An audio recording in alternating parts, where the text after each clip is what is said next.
Hey guys, hope you guys having an amazing day.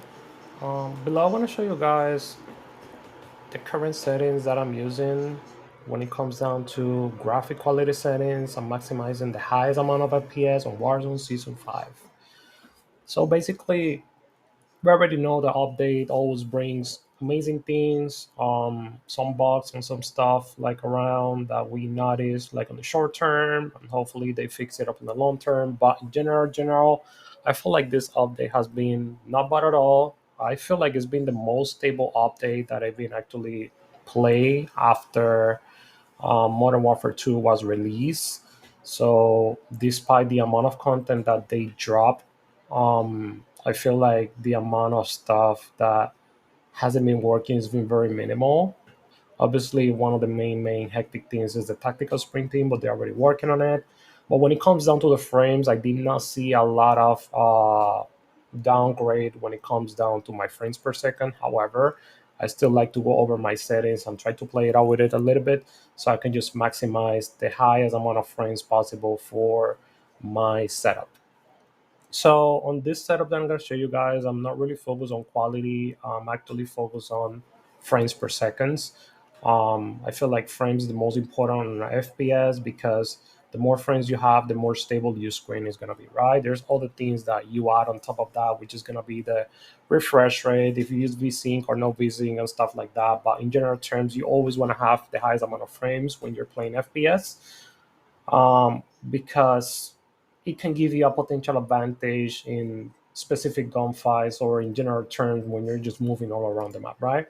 So we're gonna go over graphics, and then we'll move into display. Here's my display settings. It says window, but it's actually supposed to be full screen. So I'm gonna go ahead and make that full screen.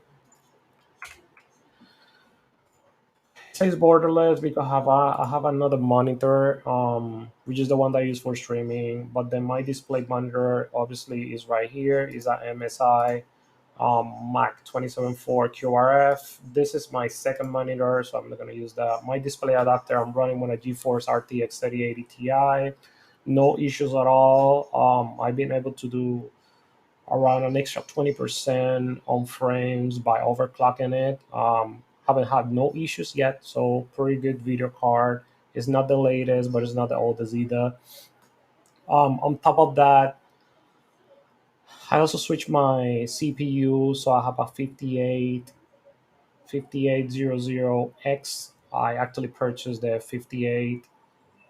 5800X3D, and that gives me like an extra 15-20% CPU boost.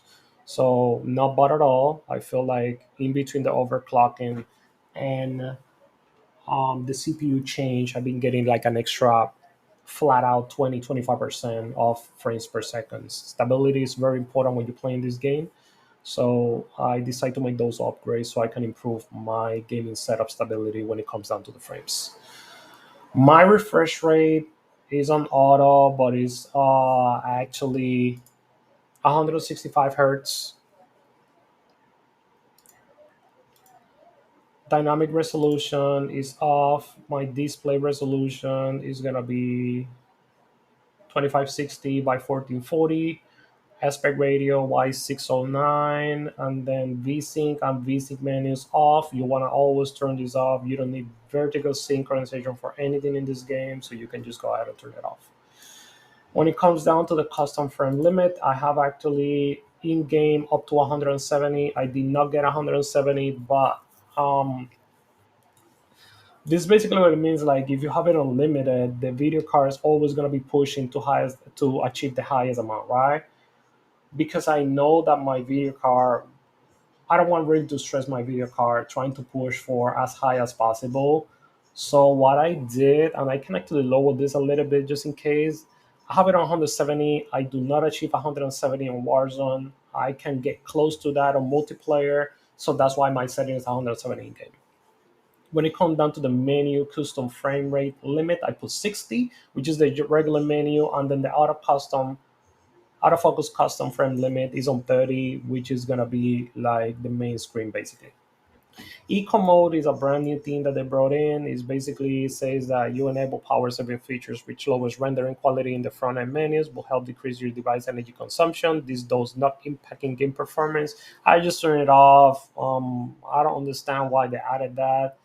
Power consumption is always going to be something that will happen, and reducing the power consumption on a computer, I don't really know if that makes much sense if you have a gaming setup.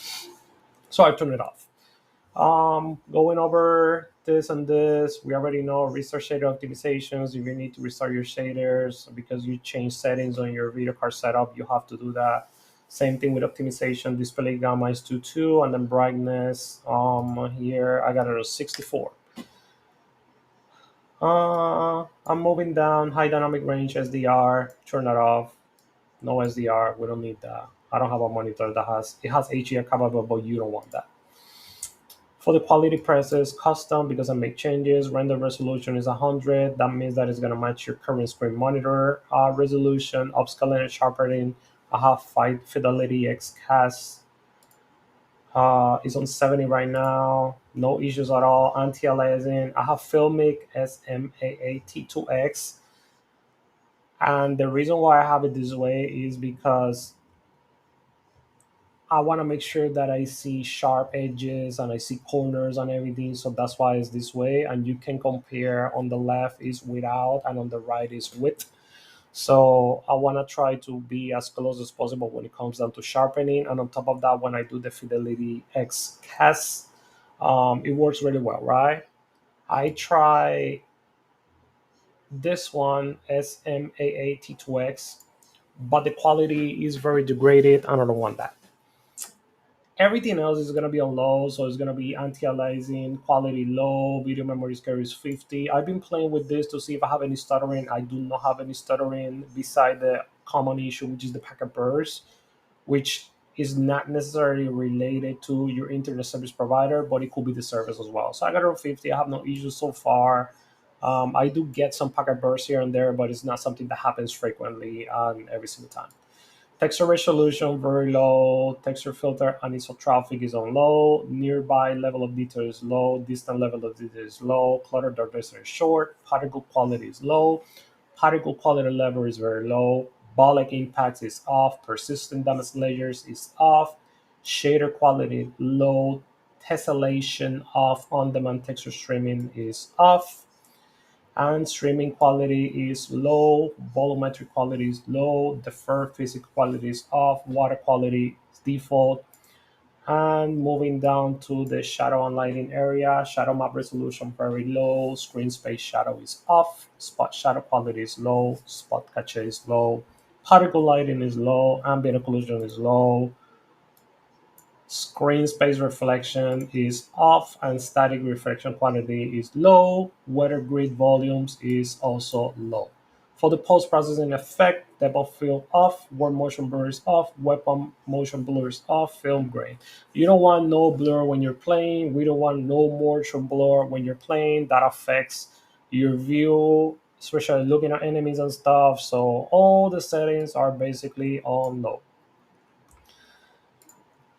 Now for the view portion, I play on 120 FOV, ADS is affected, weapon field of view is wide, third person field of view is 80, vehicle field of view is on default. Everything else camera related, when I'm riding a vehicle, I have it on 50%, and then third person ADS transition is on third person, and default spectator camera is on game perspective. These are the settings. Obviously, if I have a 4090, I will definitely put some of the quality settings, either medium or high. But at this point, because I do stream at the same time as I play for the most part, I like everything in low. I have no issues with it. Computer very stable. I'm still able to pump a good amount of frame between 120 130 as I'm streaming at the same time, especially on Vondel and Ashika Island, which is what I mainly play.